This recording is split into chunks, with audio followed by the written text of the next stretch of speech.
Tuvieron que salir a las calles, bloquear caminos y golpear sus cacerolas para finalmente ser escuchados. Eran los vecinos de la Villa Santa Ana, en la comuna de Maipú, que desde el sábado estaban sin luz eléctrica. 200 pobladores que se suman a los 3.302 clientes que a las 7 de la mañana de hoy todavía estaban sin suministros. Formulación de cargos y multas millonarias para las empresas distribuidoras serían las sanciones anunciadas por la Superintendencia de Electricidad. Estamos precisamente con el Superintendente de Electricidad y Combustibles, Luis Ávila, para hablar de este tema. Superintendente, muchas gracias por acompañarnos en esta noticia. Un placer. Si podemos actualizar los datos, Superintendente, en relación a los clientes que se mantienen sin suministro de energía eléctrica. Bueno, en la región metropolitana, producto del frente de mal tiempo, es una situación que a esta hora alcanza del orden de los 170 clientes. Eso es lo que ha logrado recuperarse por parte de las empresas. A nivel país persisten algunos clientes en la sexta región que se estaban recuperando dentro del día. Estamos hablando del orden de 400 clientes en Rancagua, 90 clientes en Codegua, 130 en Coltauco. Son situaciones ya bastante más atomizadas. La novena región en Lonquimay, también en la alta cordillera hay problemas de suministro, zona que todavía está con intensas nevazones y donde hay equipos de las empresas trabajando. Con todo, que exista un número de clientes que hoy día aún se encuentren sin suministro de un frente de mal tiempo, que por lo menos en la zona central y particularmente en Santiago haya significado ya prácticamente más de 50 y 60 horas sin energía eléctrica, es algo que no es entendible e inaceptable. Las empresas distribuidoras de energía eléctrica, Superintendente, deben tomar sí o sí las previsiones del caso y no esperar a que este tipo de evento suceda para después de 48 horas recién comenzar a reparar el problema de luz. Todos estábamos esperando la lluvia en la zona central. Por lo demás, esta lluvia y este frente de mal tiempo fue muy anunciado. Esto significó para las empresas prepararse, anticiparse frente al frente de mal tiempo que sabíamos que iba a llegar y que iba a llegar en fin de semana. La superintendencia envió instrucciones a las empresas para que adoptaran medidas de contingente. Esto significa disponer de equipos y brigadas en cantidad suficiente al evento meteorológico. ¿Y eso no se cumplió, Superintendente, esas medidas de precaución? Las empresas reforzaron, efectivamente reforzaron su brigada, pero lo que estamos viendo aquí es que fue insuficiente, que las empresas no lo hicieron bien. ¿Por qué? Porque por un lado, hemos tenido innumerables casos con cortes muy prolongados. Y por otro lado, es un deber de la empresa administrar información para ser eficientes en el control de los clientes que están sin suministro. Y cuando averiguamos y cuando levantamos la información por la vía de la fiscalización, que buena parte de los llamados del fin de semana no fueron ni siquiera respondidos por las empresas. Esto significa que, por ejemplo, el día domingo, sobre 60.000 llamados se cursaron a las empresas distribuidoras. Solo la mitad logró una respuesta. ¿Y qué significa esto? Que la mitad de las personas que llamaron no pudieron avisarle a la empresa que estaban sin luz. Y la empresa, sin esa información, que es su deber capturar para hacer una buena gestión, entonces sin información no hay buena gestión. ¿Y dónde se nota eso? Se está notando hoy, cuando vemos que muchas horas después, algunos días después, todavía quedan clientes sin energía. Superintendente, y en relación a esto mismo, en los cobros asociados mes a mes a las cuentas de la luz hay un ítem de mantención, ¿no?, del mismo servicio. Por lo tanto, esto no debería ocurrir porque las empresas de distribución tendrían los recursos necesarios para poder solventar este tipo de situaciones críticas o de emergencia. Los gastos de mantención en que deben incurrir las empresas debe garantizar un suministro eléctrico continuo y seguro. La tarifa se forma a partir de gastos de mantención que forman parte de la tarifa. Aquí el deber y el reproche de la superintendencia es entregar un suministro continuo y seguro, que no ha ocurrido. Y aquí hay una cuestión que hay que decirlo claramente: las empresas no lo están haciendo bien. No lo hicieron bien en el término de dimensionar el cómo abordar la cantidad de clientes sin suministro. ¿Y por qué? Porque hay un deber de concentrarse en servicios que presten al ciudadano un suministro continuo y seguro. Y cuando eso no ocurre por algo tan básico, el día que se corta la luz, probablemente pocas cosas están funcionando. Una de ellas es el celular. La superintendencia tiene una aplicación para que en aquellos casos puedan reclamar a la empresa que están sin luz, porque el celular sigue funcionando. Tratan de llamar a la compañía y resulta que no contesta.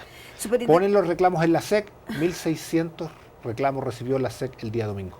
1.600 en un día domingo. Ya tenemos más o menos el diagnóstico claro de lo que ocurrió y la negligencia en la que incurrieron también las empresas distribuidoras de energía. ¿Qué va a pasar de ahora en adelante? Porque podemos tener algún tipo de compensación para los clientes. Se lo pregunto por algunos casos puntuales. Por ejemplo, comerciantes que perdieron sus productos que sí o sí necesitaban estar refrigerados, personas insulinodependientes que lamentablemente perdieron sus medicamentos porque no estaban refrigerados tampoco. ¿Qué pasa con ese tipo de casos? Hay dos vías por las cuales hay situaciones que deben ser compensadas. La primera es la que está establecida en la legislación eléctrica, es decir, aquellos clientes que estuvieron muchas horas sin luz y que el estar sin luz es responsabilidad de la empresa distribuidora, procede el pago de compensaciones y eso ocurre en la cuenta eléctrica y ocurrirá dentro de los próximos meses una vez que la superintendencia determine la formulación de cargos y las sanciones que dan cuenta de que es responsabilidad de la empresa. ¿De cuánta compensación en plata estamos hablando, superintendente? Estamos hablando ahí de aproximadamente 250 pesos por hora y esta es la compensación eléctrica. Por hora que no existió el servicio. Así es.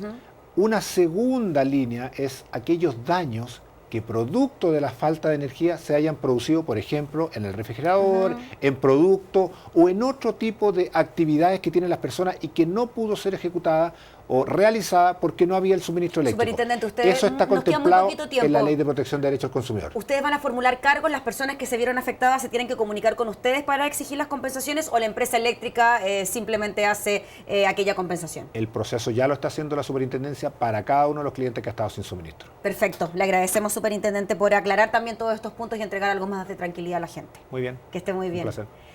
Pausa comercial, quédese con nosotros. Volvemos enseguida con más de Esto es Noticia. Hashtag Esto es Noticia y puede compartir sus impresiones junto a nosotros.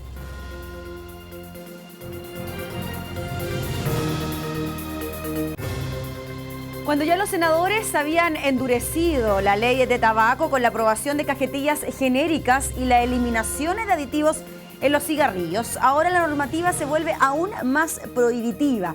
A pesar de las amenazas de las empresas tabacaleras de terminar con sus operaciones en el país, los legisladores están buscando prohibir el consumo de tabaco en plazas, parques y playas. Y si usted acostumbraba a fumar en la tranquilidad de su automóvil, lo más probable es que eso también se lo prohíban. Guerra contra el tabaco, porque esto es noticia.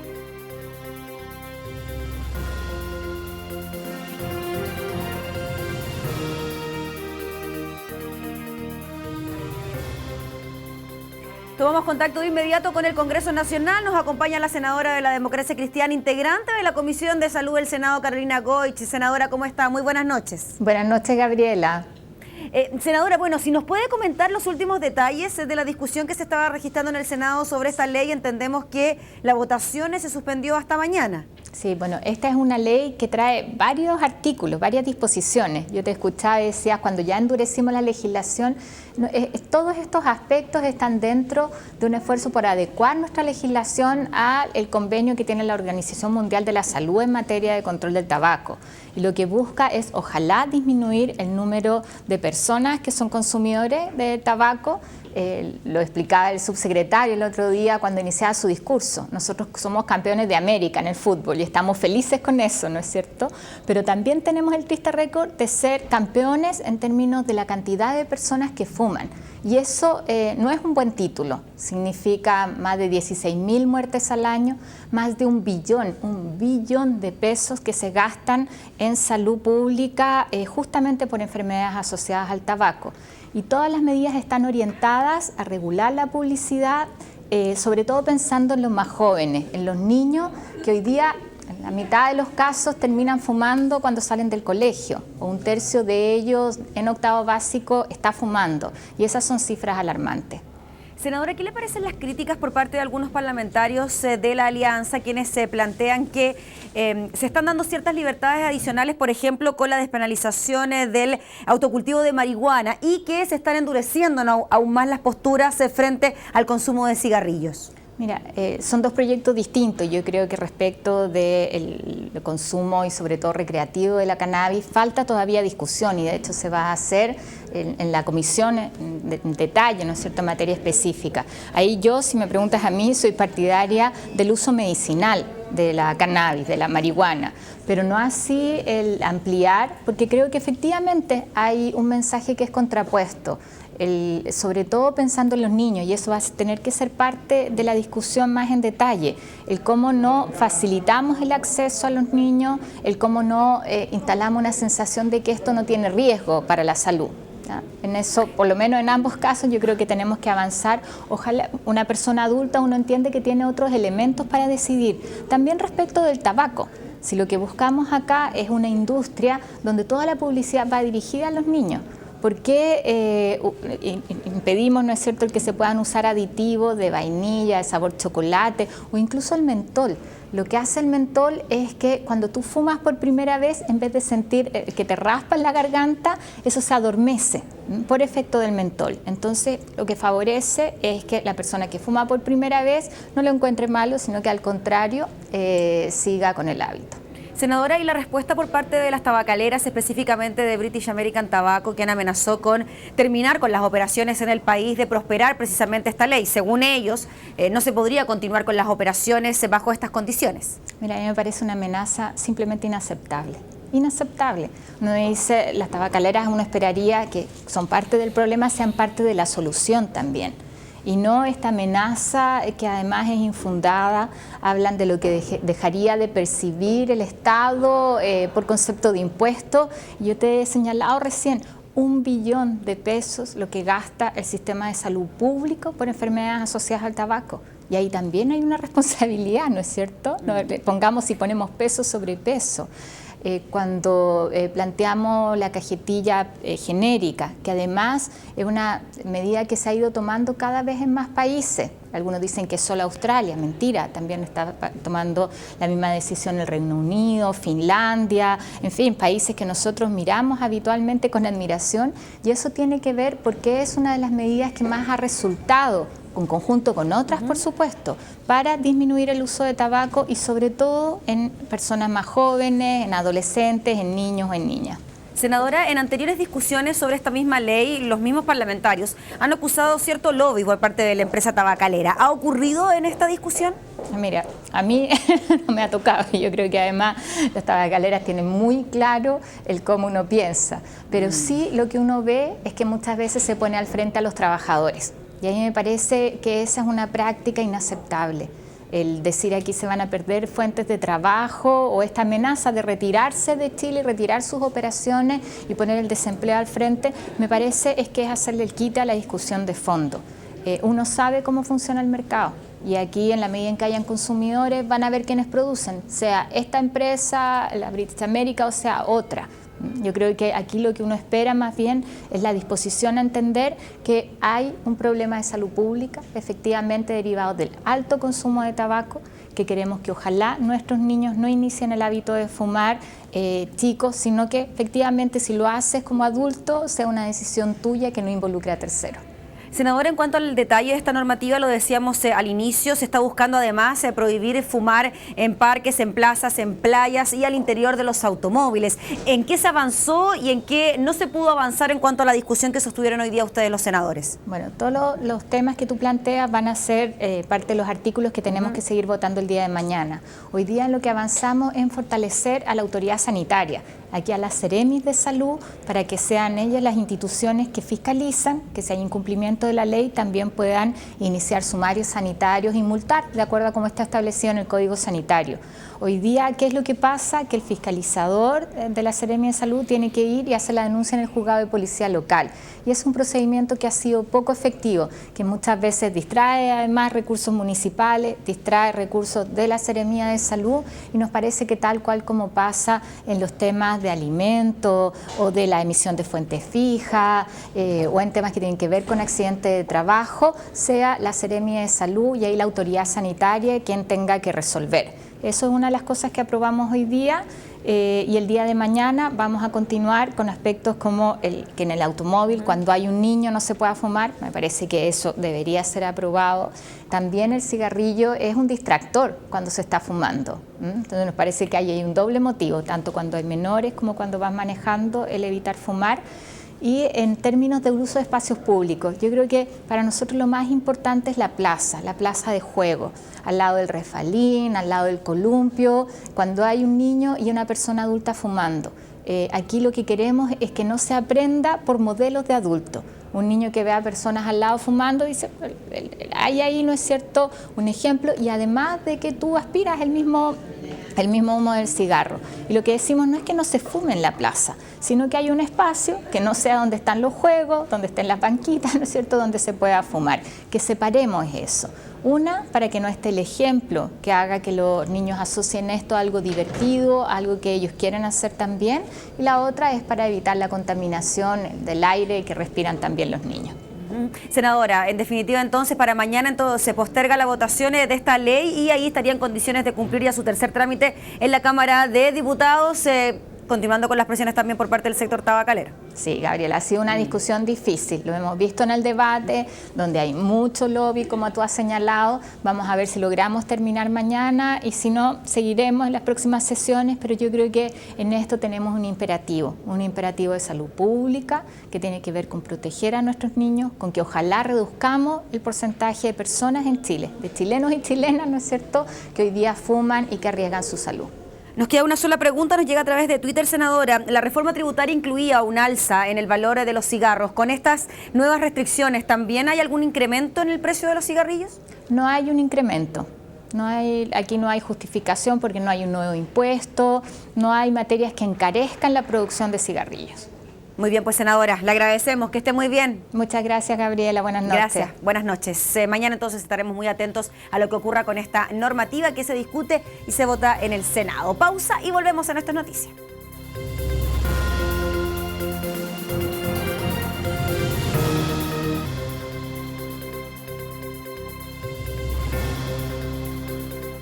La Corte de Apelaciones de Santiago otorgará el beneficio de libertad condicional a Alejandro Sáez, ex agente de la DICOMCAR, condenado a presidio perpetuo en 1991 por la muerte de José Manuel Parada, Manuel Guerrero y Santiago Natino en 1985.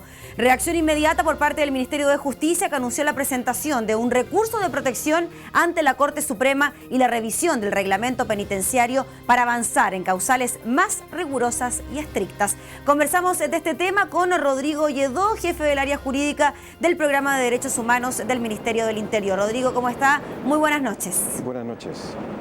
¿Qué tan factible es que finalmente al implicado en la muerte del caso Degollados obtenga el beneficio de la libertad condicional?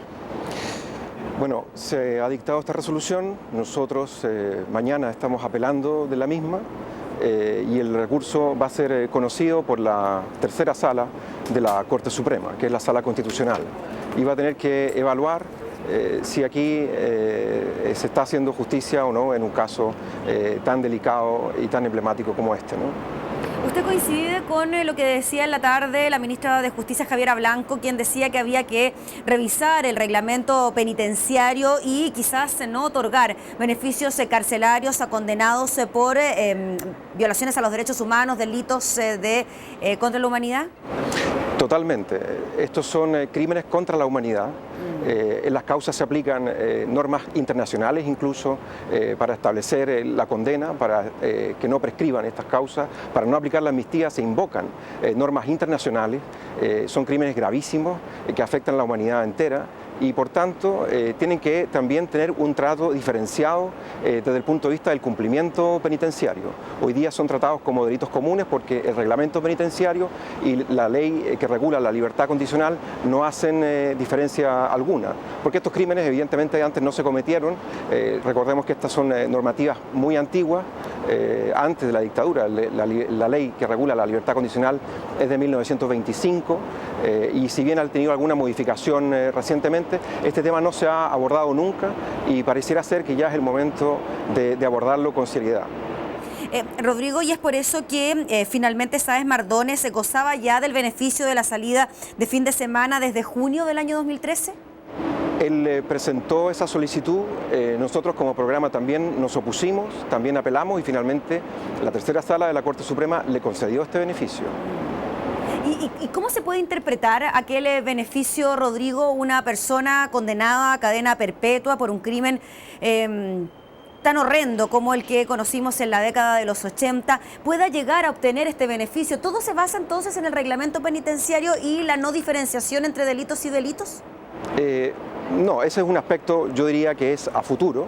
que hay que regular más claramente, pero evidentemente esta normativa, como le digo, es tan antigua y los requisitos son tan especiales, ¿no? Tenía una finalidad completamente diferente en 1925 y uno de los requisitos, por ejemplo, es que hayan tenido estudios o que les haya ido bien en la escuela internamente, que hayan tenido buenas calificaciones en la escuela para que aprendan a leer, escribir y ese tipo de cosas, ¿no? Entonces esos requisitos han sido reinterpretados para que puedan ser aplicados en el tiempo en el que estamos, en el siglo XXI, y dentro de esa interpretación hay un requisito que es precisamente que se haya corregido y rehabilitado para la vida en sociedad, y eso se ha interpretado como que el condenado tiene que haber tomado conciencia de la gravedad del delito. Y este requisito no lo ha cumplido Sáez Mardones. Este requisito no lo ha cumplido y es por eso que tenemos nosotros argumentos para apelar de esta decisión. Hay informes psicológicos que dicen que él no ha tomado conciencia de la gravedad del daño causado. Y por lo tanto tampoco hay arrepentimiento por parte de él. Exactamente. Él señala, en este informe se señala que él habría cumplido órdenes. Y eso es todo. O sea, está satisfecho, digamos, con la conducta porque él cumplió órdenes. Y no olvidemos que Sáez Mardones también, además de pertenecer a la DICOMCAR, antes integró el Comando Conjunto. Hay otras causas que nosotros también tenemos en contra de este sujeto. En algunas de ellas está condenado en primera instancia, en otras está acusado y en otras está solamente procesado. Pero vienen más condenas en contra de este sujeto porque es un agente conocido de la dictadura, que integró el Comando Conjunto primero y luego la DICOMCAR. Rodrigo, dentro de los argumentos que entrega también en la defensa de Sáez Mardones, se estima que él ya habría cumplido la mitad de su condena, además que se le ha observado una conducta intachable en el establecimiento penal y que por lo tanto le correspondería a la autoridad determinar si cumple los requisitos que señala la ley para entregar o no este beneficio de libertad condicional. ¿Puede ser considerado entonces ese argumento ahora por la Corte Suprema para entregar el beneficio? Podría eventualmente la Corte Suprema considerarlo. La discusión no está en si cumplió la mitad de la condena o no. Él fue condenado a cadena perpetua y la propia ley señala que en estos casos, como era presidio perpetuo simple, ¿no? En esa época, cumpliendo más de 20 años, el sujeto puede optar a la libertad condicional si es que cumple los demás requisitos. Y él ha cumplido, entiendo que 23 años de condena y un poco más. Entonces, ese requisito es objetivo, la discusión no está en ese punto. La discusión está en si él ha obtenido o no conciencia de la gravedad del daño que ha causado y si se ha arrepentido o no. Esos son finalmente la reconducción de estos requisitos antiguos, ¿no? De que el sujeto se haya rehabilitado, de que el sujeto se haya corregido, en fin. Necesitamos realmente una nueva reglamentación, pero mientras tanto, la reglamentación que está ha reconducido estos requisitos de la ley de 1925 hacia otros requisitos muy similares, más acordes con el tiempo en el que vivimos, y esos requisitos uno de ellos no lo cumple. Y es por eso que nosotros vamos a apelar de esta decisión. Muy bien, pues Rodrigo, le queremos agradecer por el contacto. Como ha dicho la familia, los familiares también de este caso, se reabren heridas de lo que ha ocurrido ya hace 30 años, no solo un aspecto jurídico, sino también un aspecto emocional, familiar bastante importante y trascendental. Muchas gracias, Rodrigo Lledó, gracias por estar junto a nosotros. Pausa comercial, quédese junto a nosotros, escríbanos el hashtag Esto es Noticia, volvemos enseguida con más.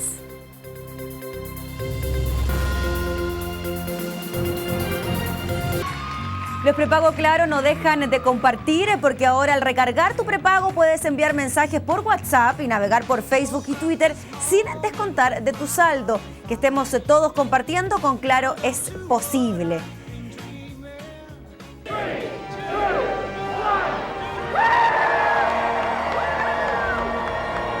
On the ISS close to Earth, we're now billions of miles away in Pluto and the far edge of the solar system known as the Kuiper Belt. Until now, Pluto has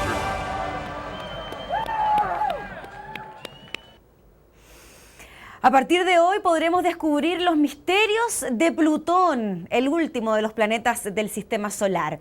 9 años se demoró la sonda de la NASA New Horizons en lograr el mayor acercamiento al más desconocido de los cuerpos celestes. Una misión que comenzó en el año 2006 y que a una velocidad de más de 49.300 kilómetros por hora y luego de un viaje de 5.000 millones de kilómetros logró aproximarse a 12.430 kilómetros de Plutón.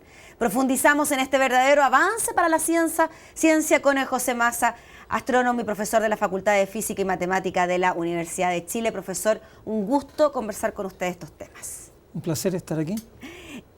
¿Por qué una sonda demora tanto en llegar a Plutón? Nos imaginamos que tiene que ver con las distancias, ¿no? Claro, la distancia es enorme, son 5.000 millones de kilómetros. 5.000 millones de kilómetros. Una nave va a la Luna en 2 o 3 días, pero la Luna queda a 300.000 kilómetros. Uno puede ir varias veces a la Luna y no caminar 1.000.000 de kilómetros. Estos son 5.000 millones de kilómetros. Y para que nos hagamos una idea, profesor, usted habla de que la distancia entre la Tierra y de la Luna es de 380.000 kilómetros. O sea, esta sonda llegó muy cerquita de Plutón, 12.000 kilómetros de distancia. Claro, el tamaño de la Tierra son más o menos 12.000 kilómetros, el diámetro. La sonda esta va a pasar a 12.000 kilómetros de Plutón. ¿Y eso va a permitir, profesor, tener imágenes bastante más certeras de lo que es la superficie de este planeta? Absolutamente. Las imágenes terrestres muestran a Plutón casi como una fuente puntual. Uno no le ve superficie a Plutón. Bueno, con el telescopio espacial Hubble se han tomado algunas que da la máxima resolución, es como el zoom más grande que uno puede hacer desde la Tierra. Se ven algunas manchitas por aquí y otras cosas por allá, pero ahora hay detalles pero inéditos. Estas son fotos que nunca se tuvieron. Jamás pensamos que podía uno tener estas imágenes. Conversábamos en comerciales, profesor, y usted nos decía que, bueno, uno de los objetivos del equipo de la NASA es lograr imágenes y conocer algo más de Plutón, pero hay un objetivo que es ir más allá, incluso llegando al límite de nuestro sistema solar. Claro, es que Plutón está en el borde de la parte, digamos, interior del sistema solar. Cuando se forma el Sol, se formó el Sol y 8 grandes planetas. Plutón por un tiempo tuvo como 70 años con categoría, tenía carné de planeta, pero hace 9 años atrás fue degradado a la categoría de planeta enano. Lo echamos no del sistema solar, sino que la categoría la rebajó. ¿Es muy chiquitito comparado con la Tierra, profesor, Plutón? Claro, es 6 veces más chico. Mire, pues. Claro, si la Tierra fuera una cosa de 1 metro, Plutón sería más chico que una pelota de fútbol, para dar una idea. Sí. Y la Luna es como el doble más grande que Plutón. Entonces, Plutón es como una luna de los planetas gigantes, pero una luna reguleque nomás, no es una gran luna. Y parece haber sido una luna de Neptuno, porque en una parte de su órbita se acerca mucho a Neptuno.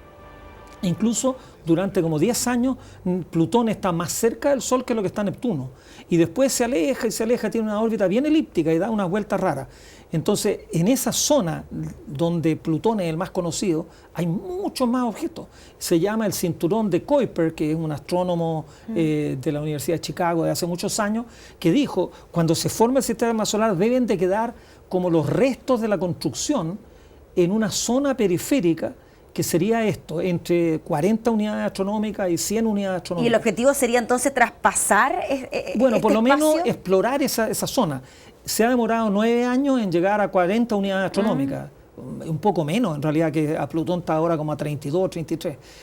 En los próximos 20 años, que es lo más optimista que uno puede esperar que esta sonda viva, por las baterías que están incluidas, ¿no? se van a morir y la electrónica se va a morir, va a poder llegar como a 100 unidades astronómicas. Es decir, se va a poder adentrar en este bosque que es el cinturón de Kuiper, donde deben de haber miles o millones de partículas que son como los materiales de construcción del sistema solar. ¿Y este podría ser el primer gran paso, profesor, para salir de nuestro sistema solar y explorar otros sistemas o incluso otras galaxias? ¿O ya esas son palabras mayores? Otras galaxias, olvídate. La galaxia nuestra tiene un tamaño de más de 100.000 años luz. Esta nave va caminando a mucho menos de 1000 veces menos que la velocidad de la luz. Entonces, explorar nuestra galaxia a esta nave le demoraría millones, cientos de millones de años. Entonces, explorar la galaxia ya sería muy complicado. Ir a la estrella más cercana con esta nave también nos demoraríamos 100.000 años, una cosa así. Ahora, tenemos que inventar naves más rápidas. La exploración... ¿Y esa podría ser la solución a estos problemas y así descubrir los secretos del universo, el inicio del universo que tantas interrogantes genera? Es muy interesante explorar y ver in situ muchas cosas. Yo creo, uno de mis sueños es estar vivo cuando el hombre llegue a Marte. Yo era un joven estudiante universitario cuando el hombre llegó a la Luna, que me parece una de las hazañas más maravillosas del siglo XX. Porque llegó a la Luna. Llegó a la Luna y toda la tecnología, los celulares, esto fue obra de esta empresa titánica de llegar a la Luna. Ir a la Luna, cuando lo propusieron, no se podía. No había computadoras, las radios eran a tubos, los computadores eran casi así, que había que darle una vuelta a una manivela, era como un organillo, los computadores de los años 50. Entonces, toda la tecnología que hubo que desarrollar para ir a la Luna, hoy día nos beneficiamos todos. La tecnología que va a haber que desarrollar para ir a Marte es otro paso más.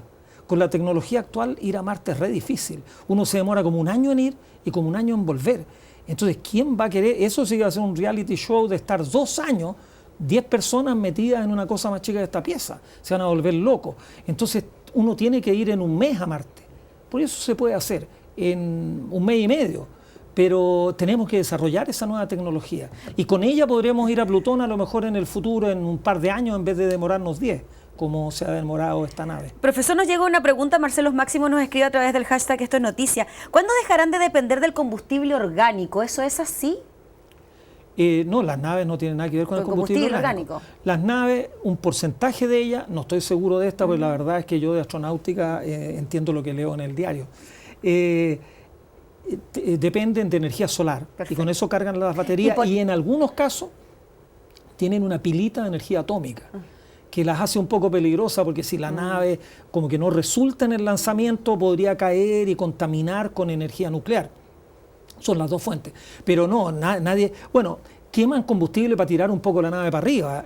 Ahí hay una combustión química. Pero en el trayecto de la misma... Pero la nave en el trayecto hacia allá es toda energía solar. Y por eso también usted me explicaba antes de comerciales que al acercarse más hacia Plutón recibe menos presencia del Sol y por lo tanto también la velocidad es un poco más lenta, ¿no? Claro. No, bueno, es decir, no puede recargar las baterías. No tiene cómo recargar las baterías. Mira, una comparación que es bastante cercana. Donde está la nave, en un día entero recibe más o menos la misma cantidad de energía solar que recibimos nosotros en un minuto.